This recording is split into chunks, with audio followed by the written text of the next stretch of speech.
Hey guys, welcome back to the channel. तो आज के वीडियो में हम बात करने वाले हैं डोम के पार्ट 3 के बारे में। तो अभी तक आपने यहाँ पर डोम पार्ट 1 और पार्ट 2 को नहीं देखा है तो पहले उसे देख लेना, वरना आपको यहाँ पर कुछ चीज़ें समझ में नहीं आएगी। तो मैं उन दोनों वीडियो की लिंक आपको डिस्क्रिप्शन में प्रोवाइड करा दूंगा, तो वहाँ से उसे देख सकते हैं। और अब जिन्हें भी नहीं पता उन्हें मैं बता दूं, अभी हमारा फ्रंट एंड वेब डेवलपमेंट का फुल कोर्स चल रहा है। तो अभी तक आपने हमारी प्लेलिस्ट को एक्सेस नहीं किया है तो मैं प्लेलिस्ट की लिंक आपको डिस्क्रिप्शन में और आई बटन में प्रोवाइड करा दूंगा, तो आप वहां से उसे एक्सेस कर सकते हैं और इससे पहले वाले सभी वीडियोस को देख सकते हैं। तो अभी यहाँ पर मैंने पहले से फोल्डर को बना के रखा है, तो मैं यहाँ पर फोल्डर को ओपन करता हूँ। तो अब इसके अंदर मैंने यहाँ पर एक HTML की फाइल बनाई है और एक जावास्क्रिप्ट की फाइल बनाई है, और इसके साथ मैंने यहाँ पर जावास्क्रिप्ट को HTML के साथ लिंक भी कर दिया है। ओके, तो चलो अब हम यहाँ पर पढ़ना स्टार्ट करते हैं। तो यहाँ पर मैंने लेक्चर 13 के लिए यहाँ पर नोट्स बनाई है, तो मैं यहाँ पर नोट्स को ओपन करता हूँ। ओके, तो चलो अब हम यहाँ पर पढ़ना स्टार्ट करते हैं। तो सबसे पहले हम बात करने वाले हैं कि हम यहाँ पर डॉम को यूज करके अपने एलिमेंट के अंदर कोई क्लास को ऐड या रिमूव कैसे कर सकते हैं। उसके बाद हम यहाँ पर डॉम ट्रैवर्सल के बारे में पढ़ने वाले हैं। इसे यूज करके हम क्या कर सकते हैं कि हम एक एलिमेंट से दूसरे एलिमेंट में नेविगेशन कर सकते हैं। उसके बाद हम यहाँ पर एक प्रॉपर्टी के बारे में पढ़ने वाले हैं, जिसे यूज करके हम क्या कर सकते हैं कि हमारे फंक्शन को डिली के साथ एग्जीक्यूट करवा सकते हैं। उसके बाद लास्ट में हम यहाँ पर एक और प्रॉपर्टी के बारे में पढ़ने वाले हैं, जिसे यूज करके हम क्या कर सकते हैं कि हमारे फंक्शन को हम बार बार यहाँ पर चला सकते हैं। ओके, तो चलो अब हम यहाँ पर एक एक करके इन सभी के बारे में पढ़ते हैं। तो सबसे पहले हम बात करते हैं कि हम यहाँ पर डॉम को यूज करके हमारे एलिमेंट के अंदर क्लास को ऐड या रिमूव कैसे कर सकते हैं। तो देखो, जो जावास्क्रिप्ट होती है ना, उसके अंदर यहाँ पर इनबिल्ट यहाँ पर प्रॉपर्टीज होती है, जो क्या करती है कि हमें यहाँ पर एलिमेंट को ऐड करने के लिए, रिमूव करने के लिए और टॉगल करने के लिए हेल्प करती है। अब ये जो टॉगल होता है ना, ये क्या करता है कि यहाँ पर क्लास को ऐड भी कर सकता है और क्लास को रिमूव भी कर सकता है। ओके, तो अब इनको यूज करने के लिए हमें क्या करना है कि पहले हमें यहाँ पर एलिमेंट का नाम लिखना है। उसके बाद यहाँ पर हमें क्लास लिस्ट लिखना है। यहाँ पर क्लास लिस्ट प्रॉपर्टी को लिखना मैंडेटरी है। इसे यूज करके ही हम यहाँ पर ऐड, रिमूव और टॉगल को यूज कर सकते हैं। ओके, तो उसके बाद हमें यहाँ पर ऐड लिखना है और हम पैरेंथेसिस के अंदर हमें यहाँ पर क्लास का नाम लिखना है। सेम तरीके से यहाँ पर हम रिमूव भी कर सकते हैं और टॉगल भी कर सकते हैं। ओके, तो चलो अब इसे मैं आपको एक एग्जांपल से समझाता हूँ, जिससे कि आपको सभी चीज़ें क्लियर हो जाएगी। तो मैं यहाँ पर VS कोड में जाता हूँ। तो हमने जावास्क्रिप्ट के प्रोजेक्ट 1 के अंदर डार्क मोड और लाइट मोड में हम कैसे चेंजेस कर सकते हैं, इसके ऊपर हमने यहाँ पर प्रोजेक्ट बनाया था। तो अब इसके सिमिलर में यहाँ पर क्लास लिस्ट को यूज करके यहाँ पर लॉजिक को अप्लाई करता हूँ। तो अब यहाँ पर मैं बटन डॉट BTN बनाता हूँ। ओके, और इसके अंदर मैं यहाँ पर लिखता हूँ button1, और अब इसे मैं यहाँ पर 2 बार कॉपी कर देता हूँ। ओके, और अब यहाँ पे मैं क्लास का नाम चेंज करता हूँ। तो इसके अंदर मैं यहाँ पर लिखता हूँ button1। उसके बाद यहाँ पर मैं लिखता हूँ button2 और लास्ट में यहाँ पर लिखता हूँ मैं button3। और अब यहाँ पर मैं टेक्स्ट को भी चेंज करता हूँ, तो इसके अंदर मैं यहाँ पर लिखता हूँ button2 और यहाँ पर मैं लिखता हूँ button3। ओके, तो अब यहाँ पर मैं CSS की भी जरूरत होगी, तो मैं क्या करता हूँ कि यहाँ पर इंटरनल CSS को यूज़ करता हूँ। तो यहाँ पर मैं स्टाइल टैग बनाता हूँ और अब इसके अंदर मैं यहाँ पर स्टाइल को अप्लाई करता हूँ। तो पहले मैं यहाँ पर लिखता हूँ डॉट डार्क। ओके, और अब यहाँ पर मैं बैकग्राउंड कलर की प्रॉपर्टी बनाता हूँ और इसके अंदर मैं यहाँ पर लिखता हूँ #000। ओके, उसके बाद यहाँ पर मैं कलर की प्रॉपर्टी बनाता हूँ और इसके अंदर मैं यहाँ पर लिखता हूँ FFF। ओके, तो अब यहाँ पर हमने क्या किया है कि हमने क्लास सिलेक्टर को यूज करके यहाँ पर स्टाइल को अप्लाई किया है, पर अभी हमने यहाँ पर इस डार्क वाली क्लास को किसी के अंदर भी ऐड नहीं किया है। तो मैं इसे सेव करता हूँ और अब यहाँ पर मैं logic.js के अंदर जाता हूँ और अब यहाँ पर मैं एक वेरिएबल बनाता हूँ। तो यहाँ पर मैं लिखता हूँ const btn1। ओके, और इसके अंदर मैं यहाँ पर डॉक्यूमेंट डॉट क्वेरी सिलेक्टर को यूज करता हूँ और इसके अंदर मैं यहाँ पर लिखता हूँ .btn1। ओके, तो यहाँ पर हमने btn1 को एक्सेस कर दिया है। अब मैं क्या करता हूँ कि यहाँ पर इस btn1 के ऊपर इवेंट लिस्नर को ऐड करता हूँ। तो यहाँ पर मैं लिखता हूँ btn1 dot add event listener और इसके अंदर मैं यहाँ पर लिखता हूँ क्लिक, और अब यहाँ पर मैं एक एनोनिमस फंक्शन बनाता हूँ। ओके, अब यहाँ पर मुझे बॉडी की भी जरूरत होगी, तो मैं यहाँ पर बॉडी को एक्सेस कर देता हूँ। तो यहाँ पर लिखता हूँ लेट बॉडी इक्वल टू, और अब यहाँ पर मैं डॉक्यूमेंट डॉट क्वेरी सिलेक्टर को यूज करता हूँ और इसके अंदर मैं यहाँ पर लिखता हूँ बॉडी। ओके, और अब यहाँ पर मैं इवेंट लिस्टर के अंदर लिखता हूँ body dot class list dot add. Okay, और अब इसके अंदर मैं यहाँ पर क्लास का नाम लिखता हूँ। तो यहाँ पर मैं लिखता हूँ डार्क। ओके, तो अब इससे क्या होगा कि जब हम यहाँ पर btn1 के ऊपर क्लिक करेंगे तो यहाँ पर हमारी बॉडी के अंदर डार्क नाम की क्लास ऐड हो जाएगी। और अब ये जो डार्क वाली क्लास थी ना, इसके ऊपर हमने स्टाइल को अप्लाई किया है, इसका बैकग्राउंड यहाँ पर ब्लैक हो जाएगा और इसके अंदर का जो टेक्स्ट है ना, वो यहाँ पर व्हाइट हो जाएगा। ओके, तो मैं इसे सेव करता हूँ और अब हम इसका आउटपुट देखते हैं। तो मैं यहाँ पर गो लाइव पर क्लिक करता हूँ। तो अभी यहाँ पर मैं इंस्पेक्ट करता हूँ और पहले मैं आपको दिखा देता हूँ। तो अभी हमारी बॉडी के अंदर कोई भी क्लास ऐड नहीं है। तो मैं क्या करता हूँ कि यहाँ पर इस बटन 1 के ऊपर क्लिक करता हूँ। तो जैसे मैंने इसके ऊपर क्लिक किया तो हमारी इस बॉडी के अंदर डार्क नाम की क्लास ऐड हो चुकी है और उसके ऊपर हमने जो भी स्टाइल अप्लाई की थी ना वो भी यहाँ पर आ चुकी है। ओके, तो इस तरह से हम यहाँ पर क्लास को ऐड कर सकते हैं। अब मैं क्या करता हूँ कि यहाँ पर btn2 और btn3 को भी यहाँ पर एक्सेस कर देता हूँ। तो मैं क्या करता हूँ कि इसे यहाँ पर 2 बार कॉपी करता हूँ और अब यहाँ पर मैं लिखता हूँ btn2 और यहाँ पर क्लास के अंदर भी मैं लिखता हूँ btn2। ओके, उसके बाद यहाँ पर मैं लिखता हूँ btn3 और यहाँ पर क्लास के अंदर भी मैं लिखता हूँ btn3। ओके, अब यहाँ पर हम btn2 के ऊपर इवेंट लिस्नर को ऐड करते हैं। तो यहाँ पर मैं लिखता हूँ btn2 dot add event listener और इसके अंदर मैं यहाँ पर लिखता हूँ क्लिक और उसके बाद यहाँ पर मैं एक अनोनिमस फंक्शन बनाता हूँ और अब यहाँ पर मैं लिखता हूँ body dot class list dot remove और इसके अंदर मैं यहाँ पर लिखता हूँ डार्क। तो अब इससे क्या होगा कि जब हम यहाँ पर btn2 के ऊपर क्लिक करेंगे तो यहाँ पर हमारी बॉडी के अंदर से डार्क नाम की क्लास रिमूव हो जाएगी। ओके, तो अब मैं इसे सेव करता हूँ और अब हम इसका आउटपुट देखते हैं। तो देखो अभी तो यहाँ पर कोई भी क्लास ऐड नहीं है। तो पहले मैं यहाँ पर बटन 1 के ऊपर क्लिक करता हूँ। तो देखो यहाँ पर हमारी एक क्लास ऐड हो चुकी है और अब मैं यहाँ पर बटन 2 के ऊपर क्लिक करूंगा ना तो यहाँ पर एक क्लास रिमूव हो जाएगी। तो देखो मैं यहाँ पर क्लिक करता हूँ तो देखो यहाँ पर से हमारी ये क्लास रिमूव हो चुकी है। तो इस तरह से हम क्लास को रिमूव भी कर सकते हैं। अब मैं क्या करता हूँ कि यहाँ पर btn3 के ऊपर इवेंट लिस्नर को ऐड करता हूँ। तो मैं इसे यहाँ पर कॉपी कर देता हूँ। ओके, और यहाँ पर मैं लिखता हूँ btn3। उसके बाद यहाँ पर मैंने रिमूव लिखा है ना तो इसे मैं यहाँ से निकाल लेता हूँ और यहाँ पर मैं लिखता हूँ टॉगल। ओके, तो अब इससे क्या होगा कि जब हम यहाँ पर btn3 के ऊपर पहली बार क्लिक करेंगे तो यहाँ पर हमारी बॉडी के अंदर डार्क नाम की क्लास ऐड हो जाएगी। उसके बाद जब हम यहाँ पर दूसरी बार क्लिक करेंगे ना तो यहाँ पर हमारी बॉडी के अंदर से डार्क नाम की क्लास रिमूव हो जाएगी। उसके बाद तीसरी बार हम क्लिक करेंगे तो ऐड हो जाएगी, चौथी बार करेंगे तो रिमूव हो जाएगी। इस तरह से यहाँ पर ये चलता रहेगा। ओके, तो अब मैं इसे सेव करता हूँ और अब हम इसका आउटपुट देखते हैं। तो देखो अभी हमारी बॉडी के अंदर कोई भी क्लास ऐड नहीं है। तो मैं यहाँ पर बटन 3 के ऊपर क्लिक करता हूँ। तो देखो यहाँ पर हमारी डार्क नाम की क्लास ऐड हो चुकी है और अब यहाँ पे बटन 3 के ऊपर फिर से क्लिक करता हूँ। तो देखो यहाँ पर हमारी क्लास रिमूव हो चुकी है। इस तरह से मैं जितनी भी बार यहाँ पर क्लिक करूंगा तो पहली बार में यहाँ पर ऐड हो जाएगी और दूसरी बार में यहाँ पर ये रिमूव हो जाएगी। ओके, तो इस तरह से यहाँ पर हम क्लास को टॉगल भी कर सकते हैं। ओके, तो चलो अब हम आगे बात करते हैं। तो मैं यहाँ पर नोट्स के अंदर जाता हूँ। तो अब हम बात करते हैं डॉम ट्रैवल्सल के बारे में। तो इसे यूज करके हम क्या कर सकते हैं कि हम यहाँ पर एक एलिमेंट से दूसरे एलिमेंट में नेविगेशन कर सकते हैं। जैसे कि मुझे यहाँ पर पेरेंट के थ्रू यहाँ पर चाइल्ड को एक्सेस करना है या मुझे चाइल्ड के थ्रू यहाँ पर पेरेंट को एक्सेस करना है या मुझे यहाँ पर चाइल्ड के थ्रू यहाँ पर सिबलिंग को एक्सेस करना है। तो इन सभी चीज़ों को हम यहाँ पर डॉम ट्रैवल्सल को यूज करके कर सकते हैं। तो अब यहाँ पर आपको ये पेरेंट चाइल्ड और सिबलिंग में यहाँ पर थोड़ी कंफ्यूजन हो रही होगी। तो मैं इसे क्लियर करता हूँ। तो मैं क्या करता हूँ कि यहाँ पर VS कोड में जाता हूँ और अब यहाँ पर मैं HTML के अंदर जाता हूँ। तो अब यहाँ पर मैं एक BR टैग लगा देता हूँ। ओके, एक और लगा देता हूँ। ओके, और अब यहाँ पर मैं डॉट बॉक्स बनाता हूँ। तो इसके अंदर मैं यहाँ पर p.para1 बनाता हूँ। ओके, और अब इसके अंदर मैं यहाँ पर लिखता हूँ this is a para1। Okay, अब इसे मैं सिलेक्ट करता हूँ और यहाँ पर मैं 2 बार कॉपी कर देता हूँ और अब यहाँ पर मैं क्लास का नाम चेंज कर देता हूँ। तो इसके अंदर मैं यहाँ पर लिखता हूँ para2 और इसके अंदर मैं यहाँ पर टेक्स्ट भी चेंज कर देता हूँ। ओके, सेम तरीके से यहाँ पर मैं लास्ट वाले में भी चेंज कर देता हूँ। ओके, अब देखो यहाँ पर हमने एक div बनाया है और इसके अंदर हमने यहाँ पर 3 p टैग बनाए हैं। तो अब ये जो div होगा ना ये इन तीनों p टैग के लिए पेरेंट टैग होगा। इसे हम यहाँ पर पेरेंट एलिमेंट भी कह सकते हैं। और ये जो तीनों p टैग है ना ये यहाँ पर div के चाइल्ड एलिमेंट है। ओके, और उसके बाद अब यहाँ पर ये जो तीनों p टैग है ना ये एक दूसरे के सिबलिंग होते हैं।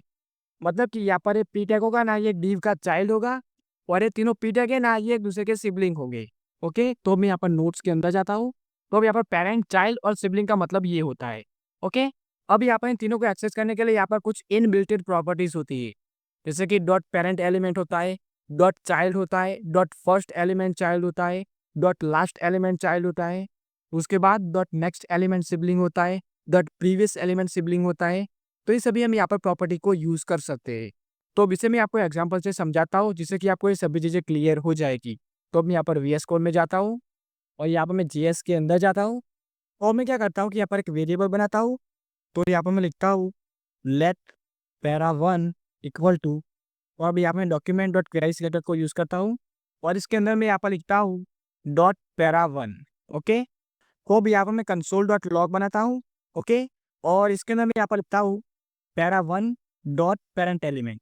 ओके, तो अब इससे क्या होगा कि हमारे para1 का जो पेरेंट होगा ना वो हमारे कंसोल के अंदर प्रिंट होके आ जाएगा। ओके, तो मैं इसे सेव करता हूँ और अब हम इसका आउटपुट देखते हैं। अब यहाँ पर मैं कंसोल के अंदर जाता हूँ। तो देखो यहाँ पर हमारे para1 का पेरेंट यहाँ पर आ चुका है। ओके, तो इस तरह से यहाँ पर हम पेरेंट को भी एक्सेस कर सकते हैं।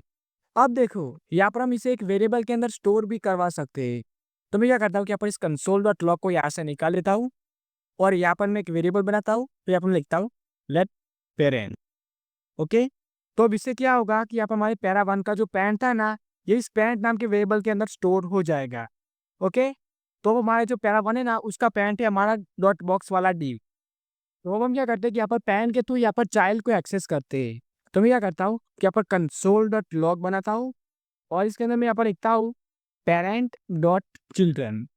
ओके, तो अब इससे क्या होगा कि हमारे पैरेंट के अंदर जो भी चाइल्ड थे ना, वो सभी यहाँ पर प्रिंट होके आ जाएंगे। तो यहाँ पर हमने जो डी बनाया था ना, उसके अंदर हमने यहाँ पर 3 पी टैग बनाए थे। तो अब यहाँ पर हमें कंसोल के अंदर ये तीनों पी टैग दिखाई देंगे। ओके, तो अब मैं इसे सेव करता हूँ और अब हम इसका आउटपुट देखते हैं। तो देखो यहाँ पर HTML कलेक्शन के फॉर्म में आ रहा है और यहाँ पर हमारे तीनों पी टैग यहाँ पर आ चुकी है। और अब इसे हम यहाँ पर एक एक करके एक्सेस करना चाहते हैं, तो हम यहाँ पर इंडेक्स को यूज करके एक्सेस कर सकते हैं। ओके, तो इस तरह से यहाँ पर हम पेरेंट के थ्रू भी चाइल्ड को एक्सेस कर सकते हैं। और अब इस तरह से यहाँ पर हम फर्स्ट एलिमेंट चाइल्ड को भी यूज कर सकते हैं। तो मैं क्या करता हूँ कि यहाँ पर कंसोल डॉट लॉग बनाता हूँ। ओके, तो अब इसके अंदर मैं यहाँ पर लिखता हूँ parent dot first element child. तो अब इससे क्या होगा कि हमारे पेरेंट का जो पहला चाइल्ड होगा ना, वो यहाँ पर प्रिंट होके आ जाएगा। तो अब मैं इसे सेव करता हूँ और अब हम इसका आउटपुट देखते हैं। और देखो यहाँ पर हमारा ये पहला चाइल्ड यहाँ पर आ चुका है। ओके, तो इस तरह से यहाँ पर हम फर्स्ट एलिमेंट चाइल्ड को भी यूज कर सकते हैं। सेम तरीके से यहाँ पर हम लास्ट एलिमेंट चाइल्ड को भी यूज कर सकते हैं। तो मैं क्या करता हूँ कि यहाँ पर कंसोल डॉट लॉग बनाता हूँ। ओके, और इसके अंदर मैं यहाँ पर लिखता हूँ parent dot last element child. Okay, तो अब इससे क्या होगा कि हमारे पेरेंट के अंदर का जो लास्ट चाइल्ड है ना, वो यहाँ पर प्रिंट होके आ जाएगा। तो अब मैं इसे सेव करता हूँ और अब हम इसका आउटपुट देखते हैं। तो देखो यहाँ पर हमारे पेरेंट के अंदर का ये जो लास्ट वाला एलिमेंट है ना, वो भी यहाँ पर आ चुका है। ओके, तो इस तरह से हम यहाँ पर लास्ट एलिमेंट चाइल्ड को भी यूज कर सकते हैं। और मैं क्या करता हूँ कि इन तीनों को यहाँ से कमेंट कर देता हूँ और अब यहाँ पर मैं एक वेरिएबल बनाता हूँ। तो यहाँ पर मैं लिखता हूँ लेट पैरा टू और अब इसके अंदर मैं यहाँ पर डॉक्यूमेंट डॉट क्वेरी सिलेक्टर को यूज करता हूँ और यहाँ पर मैं लिखता हूँ डॉट पैरा टू। ओके, तो अभी यहाँ पर हमने पैरा टू को एक्सेस कर लिया है। अब हम क्या करते हैं कि यहाँ पर हम नेक्स्ट एलिमेंट सिबलिंग और प्रीवियस एलिमेंट सिबलिंग की बात करते हैं। तो अब यहाँ पर हमने 3 पी टैग बनाए हैं। ओके, और हमने यहाँ पर दूसरे वाले पी टैग को टारगेट किया है। तो अब इसका प्रीवियस एलिमेंट सिबलिंग हमारा पैरा 1 होगा और इसका नेक्स्ट एलिमेंट सिबलिंग हमारा पैरा 3 होगा। ओके, तो अब यहाँ पर जीएस के अंदर जाता हूँ और अब यहाँ पर मैं कंसोल डॉट लॉग बनाता हूँ। ओके, और इसके अंदर मैं यहाँ पर लिखता हूँ para 2 dot previous element sibling. Okay, तो अब इससे क्या होगा कि अब हमारा जो पैरा 1 था ना, वो यहाँ पर प्रिंट होके आ जाएगा। तो अब मैं इसे सेव करता हूँ और अब हम इसका आउटपुट देखते हैं। तो देखो यहाँ पर हमारा ये पैरा 1 आ चुका है। सेम तरीके से यहाँ पर हमारा नेक्स्ट एलिमेंट सिबलिंग भी वर्क करता है। तो मैं क्या करता हूँ कि यहाँ पर एक कंसोल डॉट लॉग बनाता हूँ। ओके, और इसके अंदर मैं यहाँ पर लिखता हूँ para 2 dot next element sibling. Okay, तो अब इससे क्या होगा कि हमारा जो तीसरा पीटेक था ना, वो यहाँ पर आ जाएगा। तो अब मैं इसे सेव करता हूँ और अब हम इसका आउटपुट देखते हैं। तो देखो यहाँ पर पैरा 3 भी यहाँ पर आ चुका है। ओके, तो इस साथ से यहाँ पर हम प्रीवियस एलिमेंट सिबलिंग और नेक्स्ट एलिमेंट सिबलिंग को यूज कर सकते हैं। ओके, तो चलो अब हम आगे बात करते हैं। तो मैं यहाँ पर नोड्स के अंदर जाता हूँ। तो अब हम बात करते हैं कि अगर हम यहाँ पर किसी फंक्शन को डिले के साथ चलाना चाहते हैं, तो उसे हम यहाँ पर कैसे कर सकते हैं। जब भी हमें यहाँ पर किसी फंक्शन को स्पेसिफिक टाइम के बाद हमें यहाँ पर एग्जीक्यूट करवाना है, तो यहाँ पर हम सेट टाइम आउट की मेथड को यूज करते हैं। इसे यूज करने के लिए हमें क्या करना है कि पहले हमें यहाँ पर सेट टाइम आउट लिखना है। उसके बाद यहाँ पर हमें पैरेंथेसिस बनाने हैं और उसके अंदर हमें यहाँ पर एक फंक्शन को पास करवाना है और उसके बाद यहाँ पर हमें टाइम को पास करवाना है। पर जो हम टाइम को पास करते हैं ना, उसे हम यहाँ पर मिली सेकेंड के अंदर पास करते हैं। ओके, तो चलो अब इसे मैं आपको एक एग्जांपल से समझाता हूँ। तो मैं यहाँ पर VS कोड में जाता हूँ और अब यहाँ पर मैं लिखता हूँ सेट टाइम आउट। ओके, और अब यहाँ पर मैं पैरेंथेसिस बनाता हूँ और इसके अंदर मैं यहाँ पर एक एनोनिमस फंक्शन बनाता हूँ।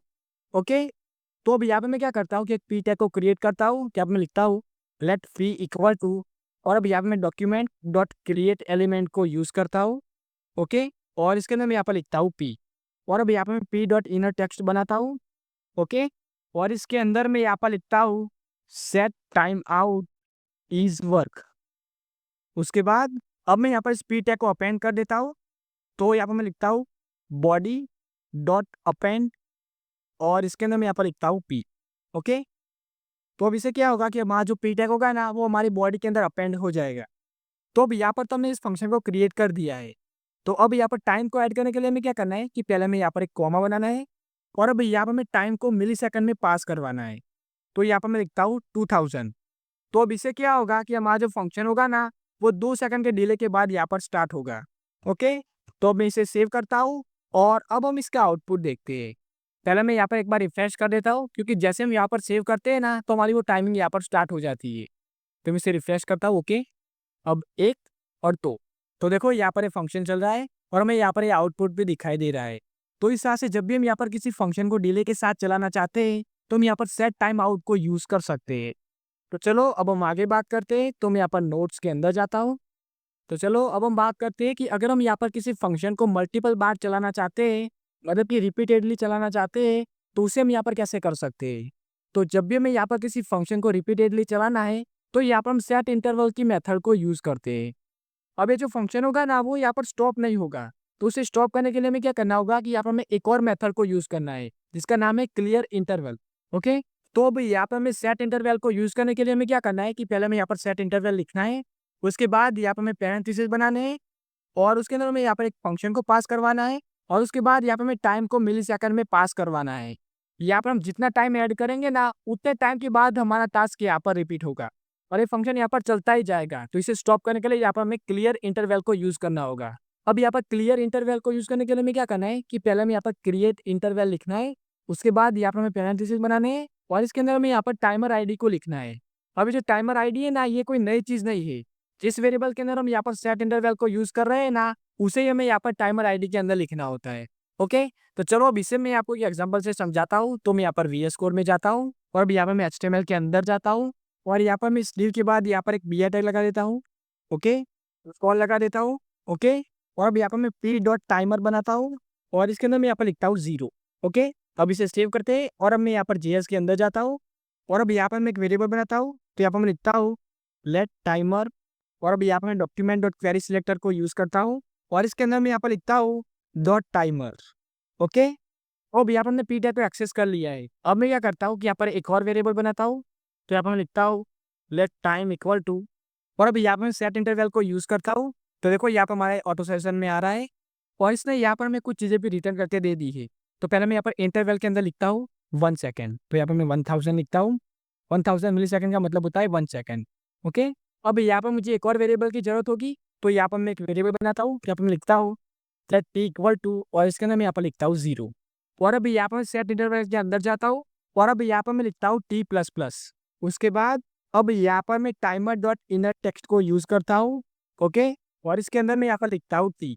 तो अब यहाँ पर हमने क्या किया कि पहले हमने एक पी टैग को क्रिएट किया एचटीएमएल के अंदर और उसके अंदर यहाँ पर एक्सेस कर लिया है। उसके बाद यहाँ पर मैं टी नाम का वेरिएबल बनाया और इसकी वैल्यू में हमने यहाँ पर 0 लिखा है। उसके बाद यहाँ पर हमने टाइम नाम का वेरिएबल बनाया है और इसके अंदर हम यहाँ पर सेट इंटरवल को यूज़ कर रहे हैं। और अब यहाँ पर हमने सेट इंटरवल के अंदर क्या किया है कि हम यहाँ पर टी की वैल्यू को यहाँ पर प्लस प्लस करवा रहे हैं और अब ये जो टी की वैल्यू है ना, उसे हमने यहाँ पर इस पी टैग के यहाँ पर इनर टेक्स्ट के अंदर लिख दिया है। ओके? उसके बाद ये जो इंटरवल का टाइम है ना, उसके अंदर हमने यहाँ पर 1 सेकंड को सेट किया है। तो अब इसके आउटपुट में हमें क्या देखने को मिलेगा कि हमारा जो पी टैग होगा ना, उसके अंदर हमें यहाँ पर काउंटर देखने को मिलेगा। मतलब कि 0 1 2 3 4 इस तरह से हमें यहाँ पर काउंटर देखने को मिलेगा। ओके? तो अब मैं इसे सेव करता हूँ और अब हम इसका आउटपुट देखते हैं। तो पहले मैं यहाँ पर इसे रिफ्रेश कर देता हूँ। तो देखो अभी ये हमारा 0 है, उसके बाद 1 2 3 और इस तरह से यहाँ पर हमारा काउंटर चल रहा है। ओके? और इस तरह से यहाँ पर हम सेट इंटरवल को यूज़ कर सकते हैं। ओके? पर देखो अभी यहाँ पर एक काउंटर चल रहा है ना, तो देखो ये चलता ही जाएगा, ये अभी स्टॉप नहीं होगा। तो अब इसे स्टॉप करने के लिए हमें क्या करना होगा कि अब हमें एक और मेथड को यूज़ करना होगा। तो मैं यहाँ पर वीएस कोड में जाता हूँ। तो अब मैं क्या करता हूँ कि यहाँ पर सेट टाइम आउट की मेथड को यूज़ करता हूँ। तो यहाँ पर लिखता हूँ सेट टाइम आउट और अब यहाँ पर मैं पैरेंथेसिस बनाता हूँ और अब इसके अंदर मैं यहाँ पर एक एरो फंक्शन बनाता हूँ। ओके? और अब यहाँ पर हम सेट इंटरवल को स्टॉप करने का लॉजिक अप्लाई करते हैं। तो अब यहाँ पर मैं लिखता हूँ क्लियर इंटरवल और इसके अंदर मैं यहाँ पर लिखता हूँ टाइम। ओके? क्योंकि देखो यहाँ पर हमने टाइम के अंदर यहाँ पर सेट इंटरवल को यूज़ किया है और अब यहाँ पर मैं डिले को ऐड करता हूँ। तो यहाँ पर मैं लिखता हूँ 10 सेकेंड। ओके? तो मैं यहाँ पर लिखता हूँ 10,000। ओके? तो अब इससे क्या होगा कि हमारा ये जो टाइमर होगा ना, ये 10 सेकेंड तक यहाँ पर चलेगा। ओके? और उसके बाद ये यहाँ पर स्टॉप हो जाएगा क्योंकि यहाँ पर हमने टाइम आउट को यूज़ किया है और इसे हमने यहाँ पर 10 सेकेंड के डिले के बाद यहाँ पर एग्जीक्यूट किया है। तो अब यहाँ पर 10 सेकेंड तक यहाँ पर हमारा काउंटर चलेगा और उसके बाद हमने यहाँ पर क्लियर इंटरवल को यूज़ किया है, तो ये यहाँ पर स्टॉप हो जाएगा। तो अब मैं इसे सेव करता हूँ और अब हम इसका आउटपुट देखते हैं। तो पहले मैं यहाँ पर इसे रिफ्रेश कर देता हूँ तो देखो यहाँ पर हमारा टाइमर चल रहा है, तो हम यहाँ पर वेट करते हैं 10 सेकंड का। ओके, 4, 5, 6, 7, 8, 9, 10। तो देखो यहाँ पर 10 सेकंड पे यहाँ पर स्टॉप हो चुका है। ओके, तो इस हिसाब से यहाँ पर हम सेट इंटरवल को स्टॉप कर सकते हैं। तो ये था हमारा आज का वीडियो। अगर आपको इसके रिलेटेड कोई भी डाउट हो तो आप मुझे कमेंट करके बता सकते हैं। ओके, तो चलो अब हम बात करते हैं कि आपको ये नोट्स कैसे मिलेगी, मतलब कि यहाँ पर हमने जो कोड किया है तो आपको ये फाइल कैसे मिलेगी। तो मैंने डिस्क्रिप्शन में आपको वेबसाइट के लिंक दे दिए, या आप गूगल में डायरेक्ट भी सर्च कर सकते हैं srprogramist.blogspot.com, और उसके बाद वहाँ पर आपको नोट्स के सेक्शन में जाना है। उसके बाद लेक्चर नंबर के अकॉर्डिंग आपको इसे डाउनलोड कर देना है। जैसे कि हमारा जीएस का लेक्चर 13 है, तो वहाँ पर आपको जीएस लेक्चर 13 लिखा हुआ दिखाई देगा। उसके सामने जो डाउनलोड का बटन होगा ना, वहाँ पर आपको क्लिक करना है। जैसे आप वहाँ पर क्लिक करेंगे तो आप ड्राइव में रिडायरेक्ट हो जाएंगे। अब ड्राइव में क्या होता है कि हमने जो भी फोटो अपलोड किया होता है उसका नाम ऊपर दिखाई देता है, और उसके अंदर जो भी फाइल होती है ना वो में बीच में दिखाई देती है। तो यहाँ पर मैंने 2 फाइल बनाई है, तो आपको ये दोनों फाइल वहाँ पर दिखाई देगी। तो आपको इसे डाउनलोड कर देना है। तो इस तरह से आपको नोट्स मिलने वाली है। और रही बात हमारे इस पीडीएफ वाले नोट्स की, तो इसे मैं हमारी वेबसाइट के पीडीएफ वाले सेक्शन में ऐड कर दूंगा। तो आपको लेक्चर नंबर के अकॉर्डिंग इसे डाउनलोड कर देना है। ओके, सो आई होप आज के वीडियो में मैंने आपको जो भी समझाया वो आपको समझ आ गया होगा। और अभी तक आपने हमारे चैनल को सब्सक्राइब नहीं किया है तो प्लीज़ सब्सक्राइब कर देना। So thanks for watching and I will meet you in next one.